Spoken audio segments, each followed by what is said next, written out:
حضرت موسیٰ علیہ السلام کا زمانہ مبارکہ ہے. ایک شخص نے اپنے کزن کو، اپنے چچا کے بیٹے کو، چچا زاد کو قتل کر دیا اور خود ہی اس کا مدعی بن کے حضرت موسیٰ کے پاس آیا کہ بتائیے جناب میرے اس بھائی کو کس نے قتل کیا ہے. حضرت موسیٰ نے ایک سادی سی بات کی. کیا فرمایا؟ وَإِذْ قَالَ مُوسَىٰ لِقَوْمِهِ إِنَّ اللَّهَ يَأْمُرُكُمْ أَن تَذْبَحُوا بَقَرَةً. حضرت موسیٰ علیہ السلام نے اپنی قوم سے کہا کہ اللہ تمہیں حکم دیتا ہے کہ ایک گائے ذبح کرو. گائے کا کچھ حصہ مقتول کو مارو، وہ خود اٹھ کے بتا دے گا مجھے کس نے قتل کیا ہے. یہ پہلا سپارہ ہے قرآن مجید کا، آپ اس کو دیکھ لیں. یہ آیت نمبر 67 سے شروع ہو رہا ہے. تو اب وہ چونکہ ذبح کرنا نہیں چاہ رہا تھا، اس کو پتا تھا کہ مجرم تو میں خود ہوں، وہ ذبح چونکہ کرنا نہیں چاہ رہا تھا تو اس سے کہا کہ مارو ایک حصہ گائے کا، اس کو تو یہ اٹھ کے بتا دے گا. تو اس نے جواب کیا دیا؟ قالوا اتتخذون ہزوا، یعنی لگا آپ میرے ساتھ مذاق کرتے ہیں، کبھی ایسا بھی ہوا ہے؟ قال اعوذ باللہ ان اکون من الجاہلین. حضرت موسیٰ علیہ السلام فرمانے لگے میں اللہ کی پناہ مانگتا ہوں میں جاہلوں میں سے ہو جاؤں. ہر وقت مذاق کرتے رہنا یہ تو جاہلوں کا طریقہ ہے. کن کا ہے؟ حضرت موسیٰ نے کہا ہے، قرآن پاک ہے. ہر وقت مذاق کرتے رہنا، خوش طبعی اور چیز ہے، مسکراتے رہنا، لیکن کسی کا مذاق ہر وقت اڑاتے رہنا کن کا طریقہ ہے؟ جاہلوں کا. جب کہا نہیں ذبح کرنی ہے تو اب ذرا دیکھیے کرنا نہیں نہ چاہ رہے. قالوا ادع لنا ربک یبین لنا ما ہی، کہنے لگے اے موسیٰ پھر آپ نہ رب سے دعا کریں کہ وہ ذرا کھول کے بتائے وہ گائیں کس طرح کی ہو. ارادہ نہیں نہ ذبح کرنے کا، آپ دعا کریں. قال انہ یقول انہا بقرۃ لا فارض ولا بکر. فرمایا کہ رب کہتا ہے وہ گائے نہ بوڑھی ہو نہ زیادہ بچیا ہو، عوان بین ذالک، ان کے درمیان ہو، یعنی جوان گائے ہو. فافعلوا ما تؤمرون، کرو جس کا تمہیں حکم دیا جا رہا ہے. قالوا ادع لنا ربک یبین لنا ما لونھا. لو اگلی بات سن لو. کہنے لگے آپ دعا کریں رب سے کہ وہ کھول کے بتائے اس کا رنگ کس طرح کا ہو، رنگ بتائیں کس طرح کا ہو. قال انہ یقول انہا بقرۃ صفراء. فرمایا رب فرماتا ہے کہ صفراء رنگ کی ہو، یعنی گہرے زرد رنگ کی ہو. یہ رب فرماتا ہے اس طرح کی گائے ذبح کرو. فاقع لونھا تسر الناظرین، اور جب کوئی اسے دیکھے تو اسے اچھا بھی لگے، آنکھوں کو اچھی لگے وہ گائے. اس طرح کی گائیں ذبح کرو. لو اتنی باتیں بتا دی. قالوا ادع لنا ربک یبین لنا ما ہی، کہنے لگے نہیں آپ پھر دعا کریں اللہ ذرا کھول کے بتائے گائیں کس طرح کی ہو.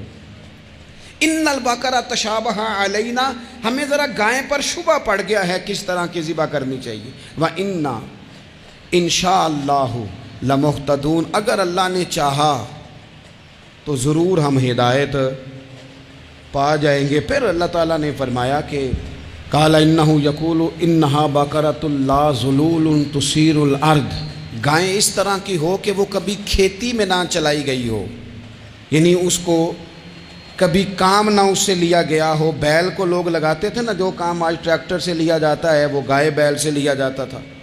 تو وہ کھیتی باڑی کے کام نہ اس کو لگایا گیا ہو. ولا تسقی الحرث، اور نہ اس سے پانی نکالا گیا ہو، نہ کھیت چلانے ہل چلانے میں لگائی گئی ہو. اور وہ جو کنواں ہوتا تھا جس کے گرد گائیں گھومتی تھی، تو کہا وہ بھی کام اس نے نہ کیا ہو گائے نے. مسلمۃ لا شیۃ فیہا، وہ ہر عیب سے پاک ہونی چاہیے. قالوا الآن جئت بالحق، اب کہنے لگے اب آپ صحیح بات لے کے آئے، اب سوال ختم ہو گئے نا.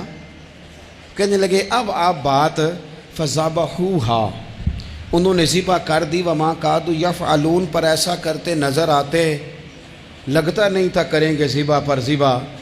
اچھا یہ گائیں پھر ملی کیسے؟ امام خازن کہتے ہیں کہ ایک نیک آدمی تھا، تو اس کا آخری وقت آ گیا تو اس کے پاس جو کل جمع پونجی تھی وہ ایک بچیا تھی، گائیں کی بچی، بچیا ویڑی، اس کے پاس وہ ایک بچیا تھی صرف. تو اس نے اس طرح کیا کہ اس کی گردن پر ایک مہر لگائی، اللہ کے نام پر بطور امانت اس نے اس کو جنگل میں چھوڑا. کہا یا اللہ میرا بیٹا ایک ہی ہے، وہ بھی چھوٹا ہے، اس کی حفاظت کرنا اور میرے بیٹے کو پہنچا دینا. بچہ بالغ ہو گیا. اس کی ماں نے کہا بیٹا جو امانتیں رب کے پاس رکھوائی جائیں نا ان میں خیانتیں نہیں ہوا کرتی، جا کے جنگل میں آواز دے تیری گائے واپس آ جائے گی. اس نے جا کے جنگل میں آواز دی کہ وہ جو میرے باپ نے امانت رکھوائی تھی وہ کدھر ہے؟ وہ نشان لگی ہوئی گائیں دوڑتی ہوئی اس کے پاس آئی۔ واللہ خیر الرازقین، جب رب بندوبست کرے، جب اللہ بندوبست کرے تو پھر معاملہ اور ہوتا ہے۔ وہ گائے آ گئی۔ اب اس نے کیا کیا اس نوجوان نے کہ وہ گائے گھر لایا، ماں سے آ کے کہا کہ اماں یہ تو اللہ نے فضل کر دیا۔ ماں کہنے لگی پتر حالات ہمارے خراب ہیں، منڈی میں لے جا اسے بیچ دے، لیکن سودا میری مرضی کے بغیر طے نہ کرنا۔ کس کی مرضی کے بغیر؟ کس کی؟ اماں کی مرضی۔ اور سنو یار، تھے کچھ لوگ جن کو لوگوں نے تانے بھی دیے کہ تم ماں کے پیچھے لگ گیا ہے، لوگوں نے بڑا کچھ کہا، پر جو ماں کی مرضی پہ لگیں ناکام نہیں ہوتے زندگی میں۔ یہ دیکھو ماں کی مرضی پہ لگا۔ اس کی قیمت کتنی تھی گائے کی؟ بڑی مہنگی تھی، پر 3 دینار کی تھی۔ منڈی میں لے گیا، 3 دینار اس کی قیمت لگ گئی۔ تو ماں نے کہا تھا میری مرضی کے بغیر سودا نہ کرنا۔ اب بچے تو نہیں نہ مانتے، اماں کو کیا پتا باہر بزنس کیا ہے، لین دین کیا ہے، پر ماں نے کہا تھا میری مرضی۔ بندہ دے رہا ہے اسے 3 دینار، اس نے کہا جی میں نے طے تب کرنا ہے، ڈن تب کرنا ہے، پہلے اماں سے پوچھنا ہے۔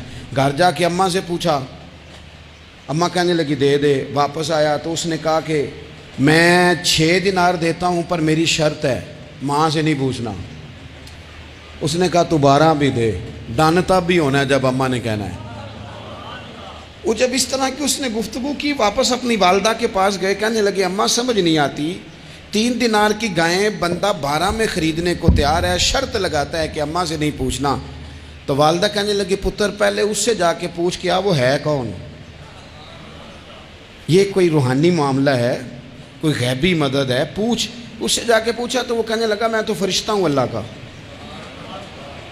تو نے گائیں بیچنی نہیں، اس لیے کہ تیرا باپ بھی نیک ہے، تیری ماں بھی نیک ہے، رب تیرے رزق میں برکت پیدا فرمانا چاہتا ہے۔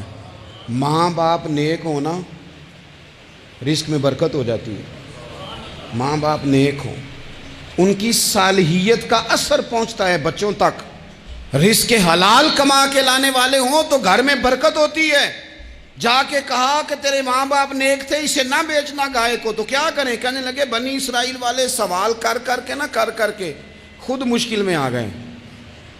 اب وہ ایسی گائے جو جوان بھی ہو، یہاں تو ہر غریب آدمی اپنی گائیں یہاں لگا دیتا ہے، کھیتی باڑی میں یہاں لگا دیتا ہے، کنویں میں پانی نکالنے میں، تو یہاں تو ہر ایک کی گائیں، تو ایسی گائیں جس کا رنگ بھی اتنا پیارا ہو، زیادہ بوڑھی زیادہ بچی بھی نہ ہو، اور ابھی تک کھیت میں بھی نہ لگی ہو، وہ سوائے تیرے کہیں نہیں ہے۔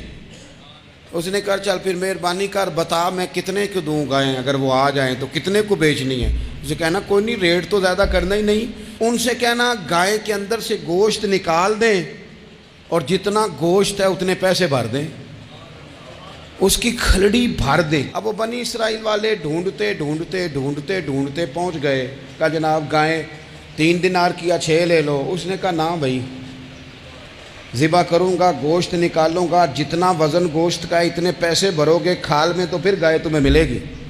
اب مجبور تھے، کیا کرتے؟ ابن کثیر حدیث لائے ہیں، امام سیوطی نے در منصور میں بھی لکھی ہے، نبی پاک صلی اللہ علیہ وسلم نے فرمایا سنو جوانوں، اور اسے دل کی تختی پہ لکھو، نبی پاک علیہ السلام نے فرمایا اگر بنی اسرائیل والے زیادہ سوال نہ کرتے تو اتنی مشکل کا شکار نہ ہوتے۔ انہوں نے سوال اتنے کیے کہ چارہ نہیں ہے اب ان کے لیے، چارہ نہیں ہے اب ان کے لیے کہ یہ ادھر ادھر جا سکے، مجبوری بن گئی، یہی گائے خریدنی ہے، یہی لے جانی ہے۔